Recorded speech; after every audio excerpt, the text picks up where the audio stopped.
Salut à tous, moi c'est Thibaut. Et moi Mélissa. Nous sommes tous les deux passionnés d'aventure et de voyage. Prêts à vous faire découvrir notre périple sur l'île de la Réunion. Depuis 2 ans, nous avons décidé de s'installer à l'île de la Réunion. Et croyez-nous, l'aventure est au rendez-vous à chaque coin de rue.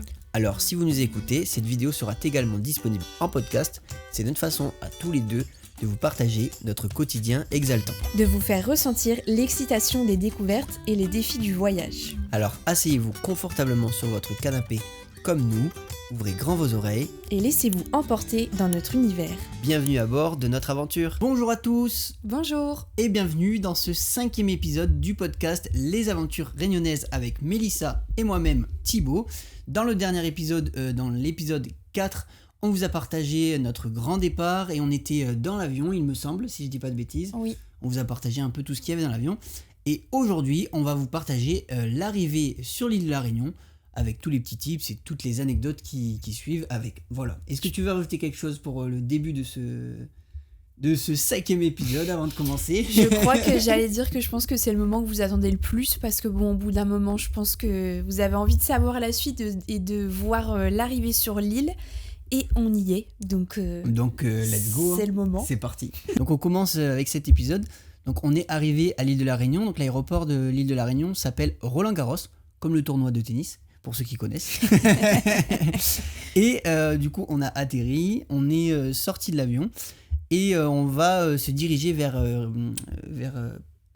récupérer nos bagages. Ouais. Et Thibaut avait déjà anticipé, c'est vrai que du coup comme il connaissait, c'est pas mal là-dessus. Il nous avait dit de préparer un petit sac pour nous changer à l'aéroport parce que forcément on allait te préparer un choc thermique en passant de 5 degrés à Paris sans chauffage à 30 degrés en plein été. Ouais, c'est ça. Là, en fait, on était dans les premières choses quand Mélissa a dit sur le fait de se changer. C'est quand on arrive à l'aéroport, en fait, une fois qu'on a récupéré les bagages, on peut aller aux toilettes se changer rapidement. Et en fait, je leur avais conseillé de faire ça pour éviter d'avoir cette bouffée de chaleur quand on sort de l'aéroport. Parce que quand on passe la douane et qu'on sort, on sent vraiment ce ressenti. Et moi, je l'avais déjà ressenti plusieurs fois, puisque comme on vous l'a dit dans les précédents épisodes, j'étais déjà venu plusieurs fois. Et Mélissa et Marlon qui nous accompagnaient n'étaient jamais venus et connaissaient pas cette sensation qui est vraiment hyper bien. Et enfin, en vrai, c'est un beau ressenti parce que tu passes du froid au chaud, mais ça fait vraiment bizarre. Enfin, si tu veux donner ton impression. Je l'ai déjà rencontré cette sensation parce que du coup, j'étais partie en République dominicaine, en Martinique, et effectivement, on sortait de l'avion et tu te prenais une vague d'humidité. Et t'arrivais en doudoune, en pantalon, donc je la connaissais déjà, mais c'est vrai qu'il faut toujours une petite piqûre de rappel de effectivement penser à prendre son petit change dans le sac, et c'est vrai que des fois on n'y pense pas forcément. C'est sûr. Et ton impression sur quand on a marché comme ça et qu'on a passé la douane et qu'au moment où les portes se sont ouvertes? Je pense que je réalisais pas. Franchement, je réalisais pas. On venait de faire 11 heures d'avion, quand même, c'était assez long. Oui. Moi j'avais pas trop dormi, j'étais fatiguée, c'était assez éprouvant, tous et plus ou moins, on voyait pas encore totalement le paysage, on apercevait du coup du hublot, mais là dans l'aéroport on avait encore un aperçu. Ouais, voilà, on était encore dans un aperçu du paysage, mais quand on sort à Roland-Garros, donc maintenant c'est nouveau d'ailleurs, ils ont fait un nouvel hangar où vous récupérez vos bagages et vous avez la vue justement sur Mafat qui est derrière. Et nous, avant ça, vu qu'on est arrivé avant, on arrivait à Roland-Garros et on avait le petit, comment on appelle ça, un parvis au-dessus de nous et on voyait la vue, c'était quand même magnifique. C'est pour ça que Missa disait qu'on n'était pas encore dans la splendeur et la grandeur de la Réunion, mais on avait quand même cette petite vue, le temps de récupérer notre voiture. Et justement, ça fait une transition pour parler de ça. Ouais. Donc justement, pour parler de la voiture, nous, ce qu'on a décidé de faire, comme on vous a expliqué avant le départ, c'était de louer une voiture. Il me semble qu'on avait expliqué, si je dis pas de bêtises. Oui. Donc on vous prépare les épisodes, mais on se laisse cette partie d'improvisation. On trouve que ça fait plus naturel. Je sais pas ce que vous en pensez, vous nous direz, mais on a eu quelques retours et ça fait beaucoup plus naturel. Donc du coup, pour la voiture, nous on avait loué avec une agence de location qui s'appelle Cool Location, s'il me semble. Oui, pour la première semaine. Ouais, c'est ça, pour la première semaine. En fait, on voulait pas s'embêter à arriver et déjà chercher, acheter nos voitures, etc. pour l'installation. Donc on s'est simplifié la tâche, on a loué une voiture. Ce qui était trop bien d'ailleurs, c'est qu'ils sont venus nous chercher à l'aéroport. Ils le font tous plus ou moins, il me semble, les agences, ici. Ouais. Ils sont venus nous chercher à l'aéroport. L'agence était vraiment à 5-10 minutes max, grand max de l'aéroport. Ouais. Et on a récupéré notre petite voiture. C'était une petite Skoda, franchement, fort sympathique. Très bien. C'était très très bien pour la Réunion, c'est top. Il n'y a pas besoin d'avoir de gros véhicules à l'île de la Réunion, si je peux faire une aparté sur ça. Des petits véhicules assez puissants suffisent. Et voilà, des véhicules neufs, on conseille pas trop. Mais la Skoda, franchement, c'était trop bien. C'était bien. Et après, on avait dû le dire, mais on a pris juste cette voiture pour une semaine parce qu'après, comme on vous avait dit, on vous avait partagé le bon plan de trouver un particulier qui louait, c'est ça. Qui louait une voiture. Et donc voilà, en fait, on avait... Particulier professionnel. Voilà, oui, c'est ça. Et du coup, on avait réservé qu'une semaine, vraiment l'agence de location pour après être plus souple. Sur l'achat des voitures ou être tranquille si on devait faire cette transition entre le moment où on trouvait notre voiture et où on pouvait lâcher la voiture de location simplement et facilement, quoi. C'est ça. Voilà.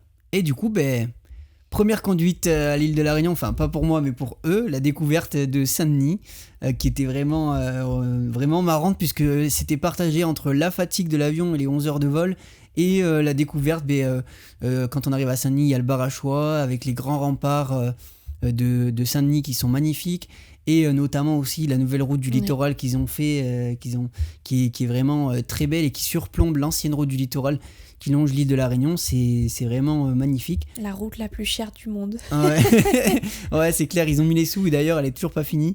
Mais voilà, ils ont eu leur première découverte avec Mélissa. Je sais pas ce que tu peux dire là-dessus, ton impression sur ton arrivée sur l'île. Ça pourrait intéresser les gens, savoir avec ces 11 heures de vol, comment tu t'es senti, comment t'as ressenti les premiers paysages que t'as vus, enfin voilà. J'étais contente, mais j'étais plutôt dans un mood tellement fatiguée et un peu stressée parce que c'était la nouvelle aventure que je savourais sans être pleinement à 100%, parce que c'est vrai qu'il y avait quand même beaucoup de fatigue et je pense que je réalisais pas du tout ce qui se passait. Donc je suivais un peu parce que c'était comme ça, il fallait suivre le mouvement. Donc je suivais où tu nous emmenais. On t'a suivi sur la première plage. Et en fait j'étais contente, mais à la fois j'ai perdu. Peut-être un peu dans la sensation de me dire en fait je suis en vacances, quoi. Je suis juste là en vacances. Et non, quand on commence à récupérer la voiture, quand on récupère ses bagages, qu'on commence à voguer, et là on prend petit à petit conscience que non, ça y est, on vient poser ses affaires ici. Ouais, c'est en fait cette sensation, je pense que vous allez la savoir quand si vous êtes amené aussi à faire une expérience comme ça, parce qu'en fait vous avez tout lâché et vous arrivez sur la Réunion pour nous, et comme elle vient de dire, on est entre deux, à profiter, à croire qu'on est en vacances avec la fatigue. C'est un mélange il y en a peut-être qui appelleraient ça le jet lag, je pense, mais moi j'ai pas ressenti ça comme ça. Souvent le jet lag c'est à cause du décalage horaire, et à la Réunion on le ressent pas trop puisque c'était 3 heures en novembre.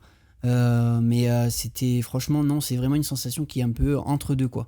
Moi ça me l'a moins fait, même si j'étais assez fatigué à cause du vol, mais et puis assez fatigué aussi de leur montrer, puisque avec la fatigue, la conduite et tout, c'était pas simple. C'était sympa de le faire, mais ça fatigue encore plus, quoi, de montrer, de rouler jusqu'au lancement de notre installation, etc. Je pense que t'as pas eu cette sensation parce que t'étais déjà venu, et que déjà pour toi... Ouais, un peu moins du coup. Nous, on n'était jamais venus, donc du coup, on avait vraiment cet inconnu total, alors que toi, tu avais déjà quelques repères. Oui, c'est ça. Ça change vraiment la donne, je pense. Oui, que je pense. Le jour où tu feras un pays où tu n'as vraiment jamais eu de repères, là, t'as beaucoup de questionnements, en fait. Oui, je pense. Après, c'est vrai que j'avais mes repères visuels, hein, si on peut parler de repères sans parler d'attache physique avec un logement, etc.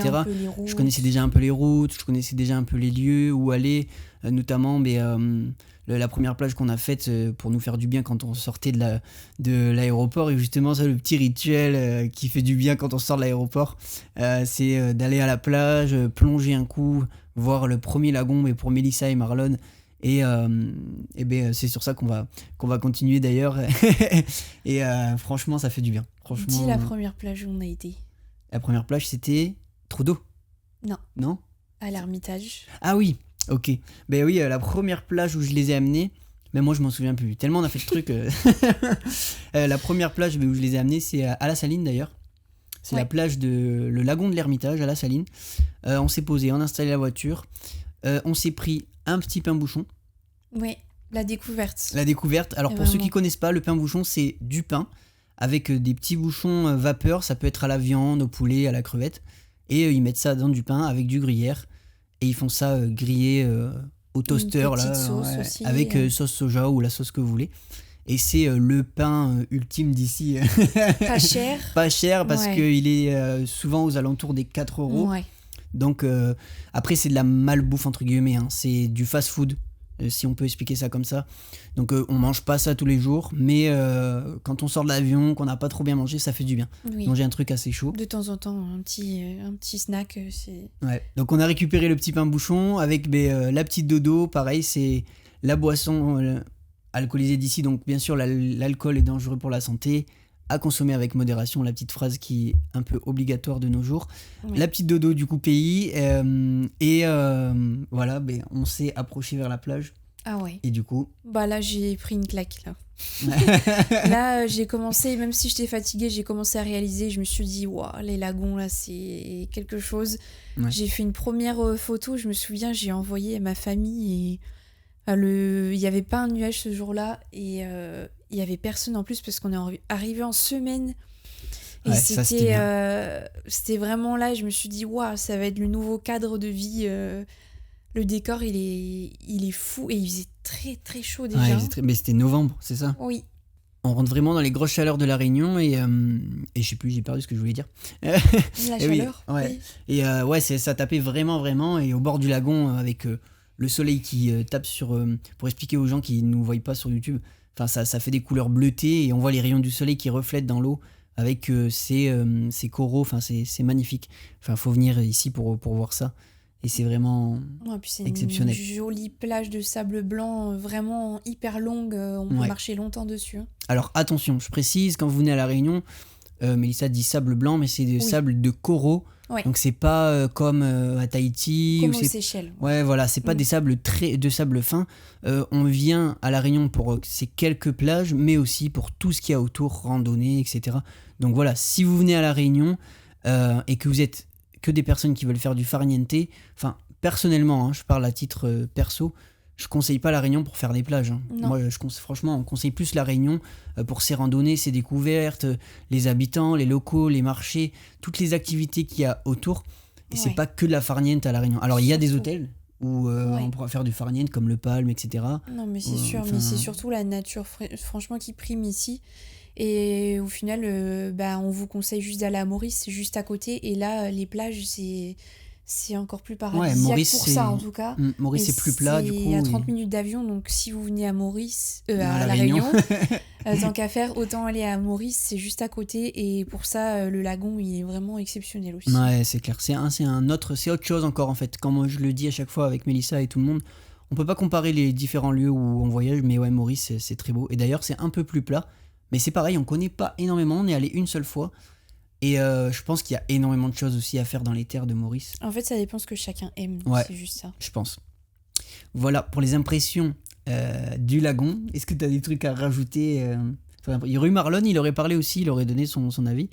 Mais je pense qu'il était un peu dans le même je pense qu'il se laissait un peu aller. Ouais. Et pareil, aussi un peu dans la fatigue. Lui, ça faisait 48 heures qu'il n'avait pas dormi, je crois. Ah oui, parce qu'en fait, on avait eu le problème d'avion, comme on vous a expliqué dans les épisodes précédents, le dimanche.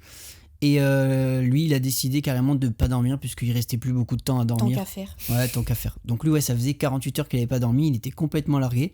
Mais il se sentait bien jusqu'au moment où on s'est posé, tranquille. Après il s'est reposé quoi. Tranquille. Et après, on est parti quand même parce que on était quand même aussi fatigués. Et puis tes grands-parents nous attendaient. Oui, alors du coup, ce qu'on a fait, c'est qu'on n'avait pas forcément...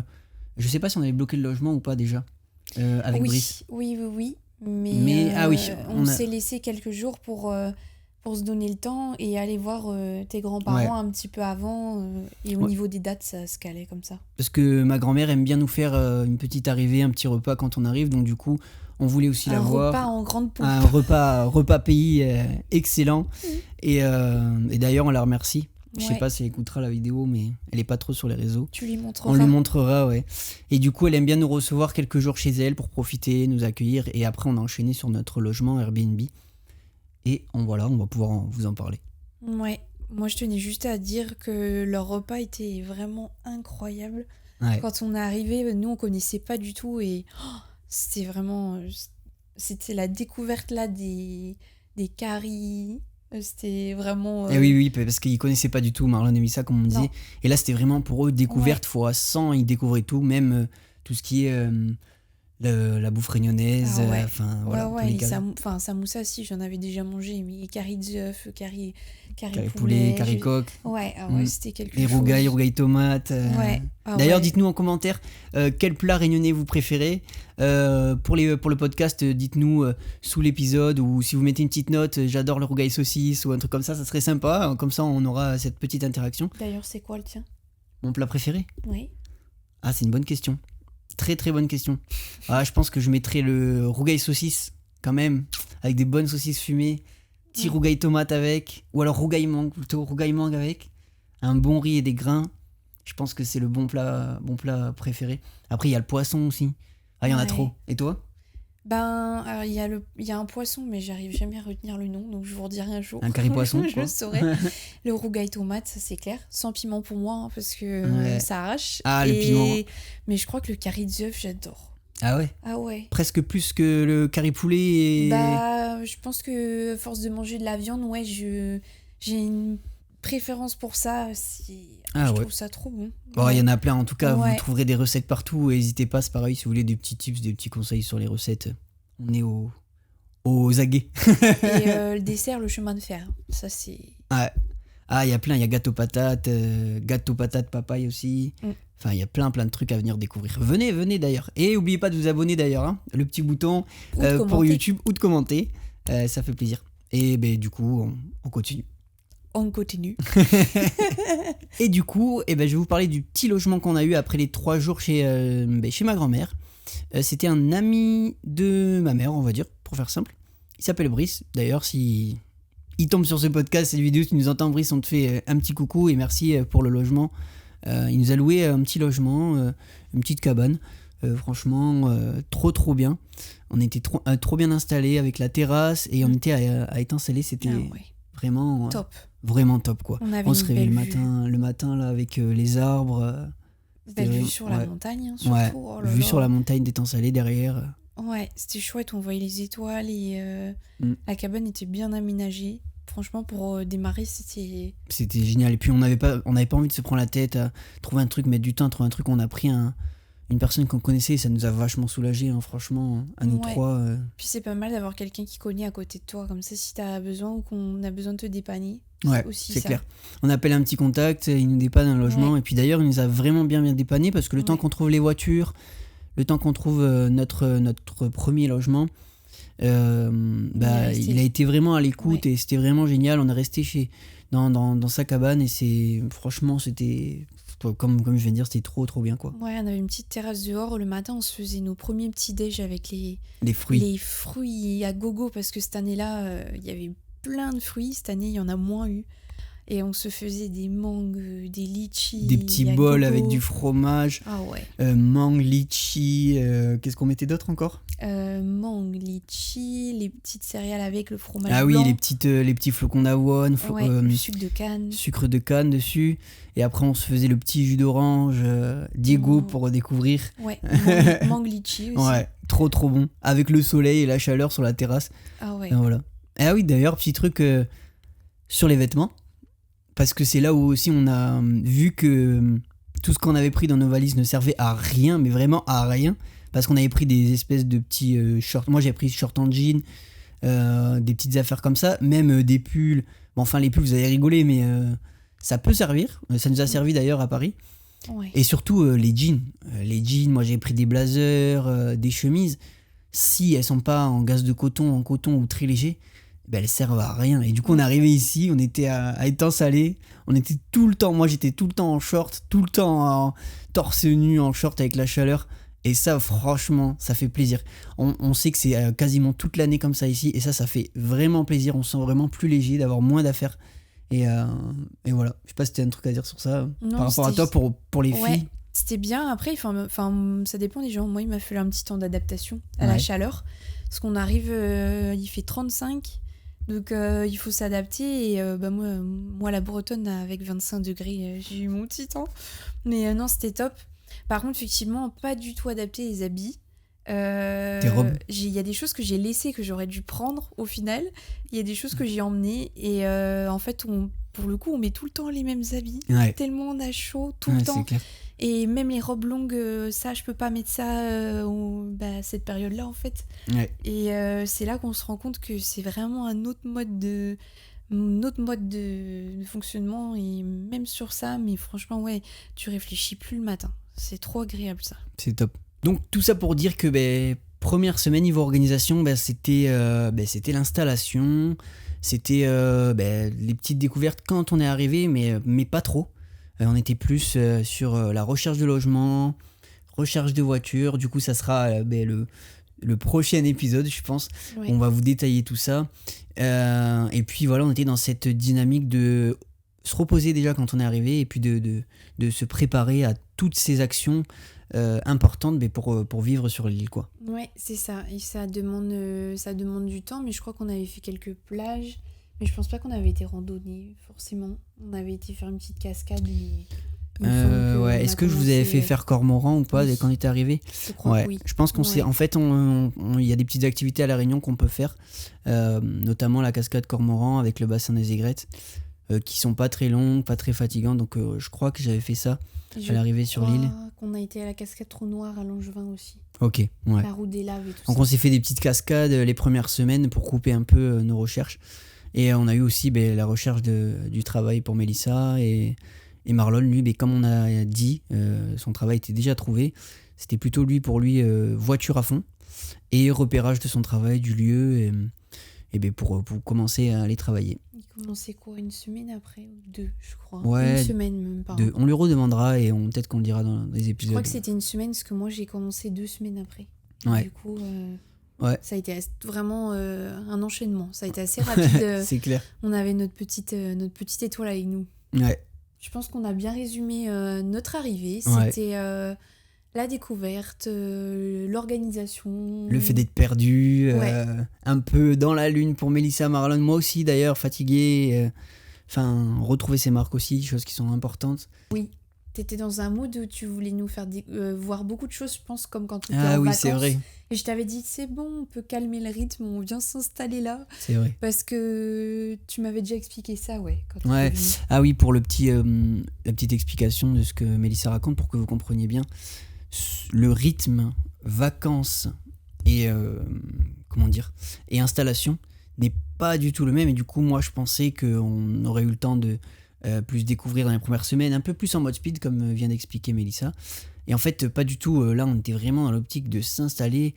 C'est peut-être des choses que j'avais oubliées, mais en fait le rythme n'est pas du tout pareil, quoi. En vacances on est plus là pour chill, se reposer et beaucoup découvrir, suivant les personnes bien sûr, parce qu'il y en a qui sont là que pour se reposer et d'autres qui adorent découvrir. Et quand on vient s'installer, on est dans une ambiance où on a envie de découvrir parce que c'est un lieu magique. Et il faut aussi qu'on avance les besoins réels pour vivre et s'installer et avoir nos bases saines, les bases solides pour avoir notre cocon, notre chez nous.